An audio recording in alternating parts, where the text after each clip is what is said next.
There's nothing more valuable to the federal government than a good state witness, especially one who can take the stand against other mobsters and bring them down. When a mobster turns state witness, they not only have to be hidden away for their own safety, but also given new identities so that the mob doesn't figure out who they are and take revenge. Sometimes, this even includes plastic surgery. In 2013, a man identified only as Donnie Brasco turned state witness against the Bonanno crime family in New York.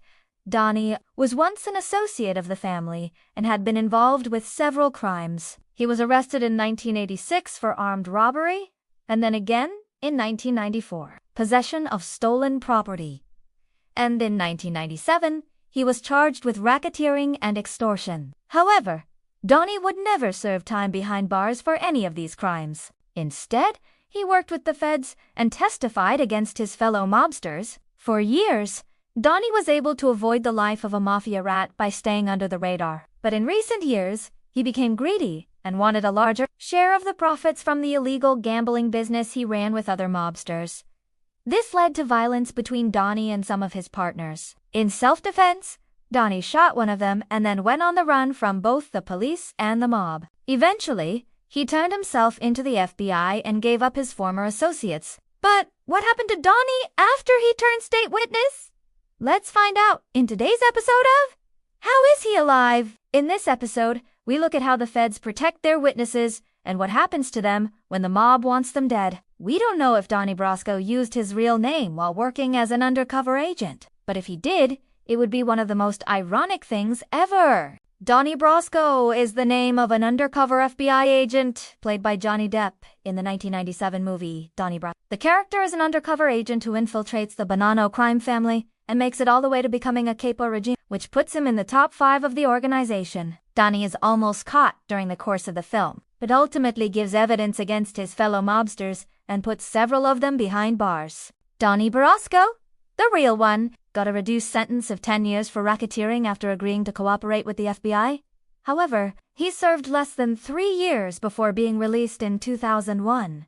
So what exactly is Donnie up to these days? Well, the only thing we know for sure is that he is living somewhere in Florida under a new identity, according to reports. Donnie was so helpful in putting mobsters away that prosecutors were able to use wiretap conversations between Donnie and his criminal associates to convict 40 people. Most of these convictions were for illegal gambling charges, but many mobsters received lesser sentences because of Donnie's testimony. Prosecutors said Donnie helped them bring down some of the biggest mobsters in New York. However, even though he has a new identity, Donnie isn't able to escape his past. After being released from prison, he was followed by reporters and photographers who wanted to know more about the now infamous mobster-turned-rat. Donnie attempted to sue the FBI when they did give him enough money to start a new life after his release. And he also tried to sue the Parole Commission for denying him parole in 1999 and 2000. Donnie claimed the FBI promised him $1 million to start a new life and $300,000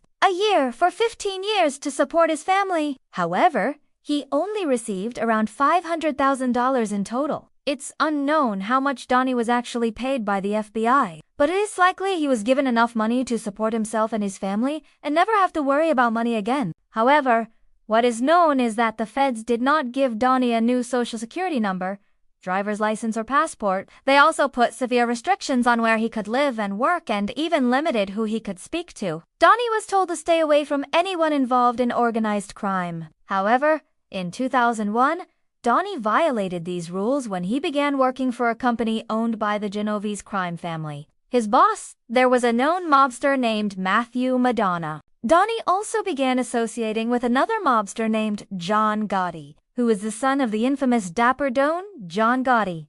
Donnie's former wife and 2 of his friends also landed jobs at Madonna's company and were paid for the sole purpose of keeping an eye on Donnie. When the FBI found out, they confronted Donnie, but he claimed he didn't know who these people were. However, the feds weren't buying it and accused Donnie of trying to pull a fast one over them. Donnie then admitted that he had asked for his old friends to be hired, but denied doing it to commit crimes. Despite this, the feds decided to revoke Donnie's witness protection status, claiming he wasn't being completely honest. However, They backed off when Donnie threatened to sue them for violating his civil rights. Donnie continued to work at Madonna's company until 2008, but it's unclear what he did there. In 2009, Donnie was arrested for possession of a controlled substance and resisting arrest. The charges were later dropped, and Donnie sued the arresting officer for misconduct. Donnie has also had trouble with the law since his release from prison, including arrests for disorderly conduct,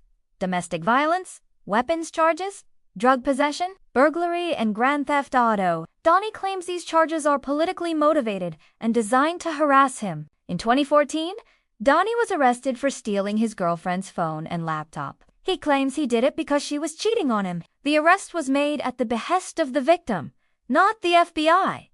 However, Donnie says the FBI knew about the incident but did nothing to stop the arrest. Where is Donnie Brasco today? Well, Donnie is still living in Florida under his new identity. He's now a grandfather and spends his time fishing, playing golf, and enjoying life. Donnie says he isn't worried about the mob coming after him, but instead worries about being arrested by the cops for his crimes. Although Donnie did help put several mobsters away, he claims the FBI never paid him the money they promised. As a result, he's now suing the FBI for a breach of contract. Donnie is also suing the federal government for canceling his Secret Service protection and revoking his witness protection status. Donnie is seeking $50 million in damages from the government. However, the Justice Department has claimed that they're not liable for any harm that may come to Donnie. As for whether Donnie is truly sorry for his crimes or not, that remains a mystery. There have been several cases where mobsters turned state witness only to go back to the mob and kill people once they out of prison. However, Donnie claims he is truly sorry for his actions and is trying to live an honest life. Now, this next mobster turned rat may just be the luckiest guy alive. Check out what happened to Michael Francesi after he turned on the Genovese crime family. Or check out another video.